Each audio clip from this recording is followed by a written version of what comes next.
These are the 35 shelters at this Southwest Village at Naito Parkway, each one equipped with basic amenities to help those experiencing homelessness transition from the streets to more permanent housing.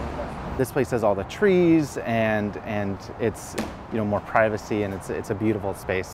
The new Queer Affinity Southwest Village, a refuge for the LGBTQI+ community living on the streets. Because when you feel comfortable is the most likely chance for you to succeed and access resources. Jake Dornblazer and those at the Southwest Village project have been working on this low-barrier site since the fall, but they've faced opposition from neighbors along the way.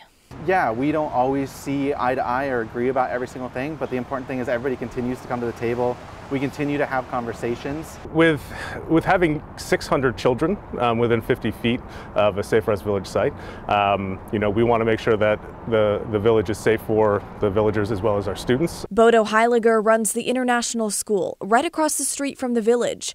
He's also part of the 2300 Southwest Naito Stakeholders Group, which has raised concerns about how close the village is to students. 2 days ago, the city said they'd negotiate, something we're told they haven't done for months. We're cautiously optimistic. I think that's what we've been saying all along.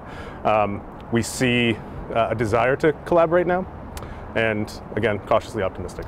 Commissioner Dan Ryan's office says in a statement, quote, "We respect the diverse neighborhood stakeholders, school leaders, and the communities they serve, and we appreciate their willingness to engage in difficult conversations to help build this village into a model of success." So we definitely still have concerns. The stakeholder group is asking for 3 things: background checks on the villagers, a no camping zone within 1,000 feet of the school, and an advisory board for each village. So far, that's the only one that's been approved. The other 2, we're working through. We've gotten assurances from the city that the villagers moving in have already been good neighbors. Village staff will be on site 24/7, and caseworkers will help the villagers find permanent housing within 6 to 9 months of being there. Right now, the site has a wait list of about 30 people. So the idea is that you make it really easy for people to be able to come through the door, and then you can assess them.